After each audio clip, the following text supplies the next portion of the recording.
चलिए इसी के साथ आगे बढ़ते हैं अगली बड़ी खबर की ओर। शिवराज सरकार ने की प्रशासनिक जमावट। मैदानी स्तर पर नए सिरे से प्रशासनिक जमावट की। 12 महीने में 38 कलेक्टर बदले। अब प्रमुख सचिव स्तर पर बदलाव होगा। प्रमुख सचिव स्तर पर जिम्मेदारियों में बदलाव होना है। मुख्यमंत्री भी अपने स्तर पर फीडबैक ले रहे हैं।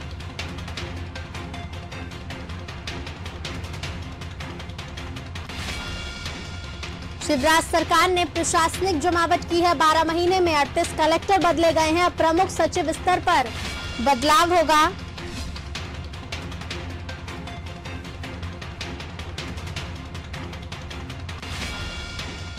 मैदानी स्तर पर नए सिरे से प्रशासनिक जमावट की गई है।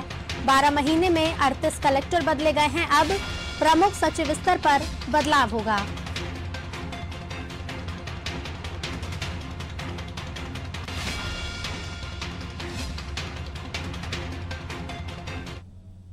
चलिए इसी बारे में और अधिक जानेंगे संवाददाता वैभव जी से। वैभव जी, 12 महीनों में 38 कलेक्टर बदले गए हैं और अब प्रमुख सचिव स्तर पर भी बदलाव होना बताया जा रहा है, क्या अधिक जानकारी है?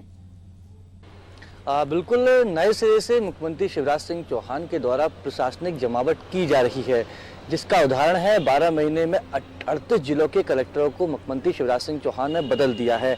कलेक्टर बदलने को कारण एक और भी है कि मुख्यमंत्री शिवराज सिंह चौहान भी अपने स्तर पर लगातार अधिकारियों का फीडबैक जुटा रहे हैं। उनको अगर लगता है कि कहीं कोई समस्या है या अधिकारी सरकार की योजनाओं को ठीक ढंग से संचालित नहीं कर रहे हैं या फिर मुख्यमंत्री शिवराज सिंह चौहान के द्वारा माफियाओं को मध्य प्रदेश की धरती से खत्म करने के लिए, मिलावटखोरों को सलाखों के पीछे पहुंचाने के लिए अगर अधिकारी रुचि नहीं ले रहे, अधिकारी कानून व्यवस्था को बरकरार रखने में ठीक ढंग से काम नहीं कर रहे, उनके बाद जो फीडबैक आता है तो उसके बाद मुख्यमंत्री शिवराज सिंह चौहान उन जिलों के कलेक्टर्स को बदल देते हैं। और यही कारण है कि 12 महीने में 38 कलेक्टरों को बदला जा चुका है।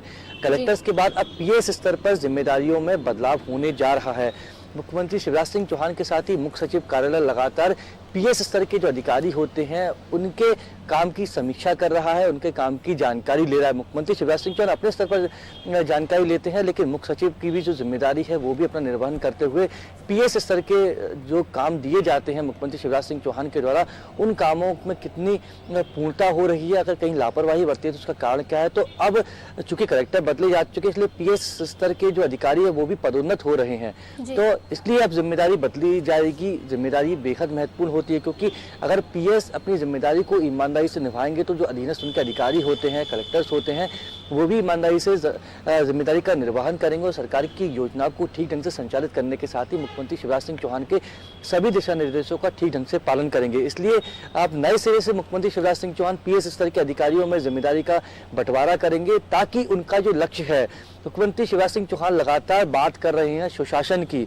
मध्य प्रदेश की जनता को किसी तरह की कोई परेशानी ना हो, चाहे वो लोक सेवा का जो कार्यक्रम मध्य प्रदेश की राजधानी भोपाल में आयोजित हुआ था, स्वास्थ्य सेवा के क्षेत्र में जो कार्यक्रम आयोजित हुए थे, इन सभी कार्यक्रमों को मुख्यमंत्री शिवराज सिंह चौहान ने संबोधित करते हुए केवल एक बात कही थी कि सुशासन बीजेपी का लक्ष्य है, मध्य प्रदेश की जनता को परेशानी ना हो, यही हमारा लक्ष्य है। और ऐसे में कोई अधिकारी अगर ठीक ढंग से काम नहीं करता है तो उसको वो टांग देंगे। तो जो टांगने का जिस तरह से वो कहना चाह रहे थे अपनी बात, उन्होंने स्पष्ट कर दी। जिस तरीके से पिछले 1 साल में 38 जिलों के कलेक्टरों को बदला गया, मुख्यमंत्री शिवराज सिंह चौहान कह भी चुके हैं कि बड़े अधिकारियों को भी अपनी जिम्मेदारी ठीक ढंग से निभानी होगी। अगर वो ठीक ढंग से जिम्मेदारी निभाएंगे तो उनके अधीनस्थ जो अधिकारी हैं वो भी अपनी जिम्मेदारी का ठीक ढंग से पालन करेंगे। इसलिए मुख्य सचिव द्वारा भी पीएस स्तर के अधिकारियों का लगातार फीडबैक लिया जा रहा है। मुख्यमंत्री शिवराज सिंह चौहान अपने स्तर पर फीडबैक ले रहा है और जल्द ही ऋतु हम देखेंगे कि पीएस स्तर के जो अधिकारी हैं उनकी जिम्मेदारियों में भी बंटवारा किया जाएगा। जी बिल्कुल वैभव जी, सुशासन के लिए, प्रदेश की जनता के हित के लिए सीएम लगातार प्रयास कर रहे हैं। आप बने रहेगा, आपके पास फिर लौटेंगे। शिवराज सरकार ने प्रशासनिक जमावट नए सिरे से की है। इसका एक उदाहरण है कि पिछले 12 महीनों में 38 कलेक्टर बदले जा चुके हैं और अब प्रमुख सचिव स्तर पर बदलाव होगा।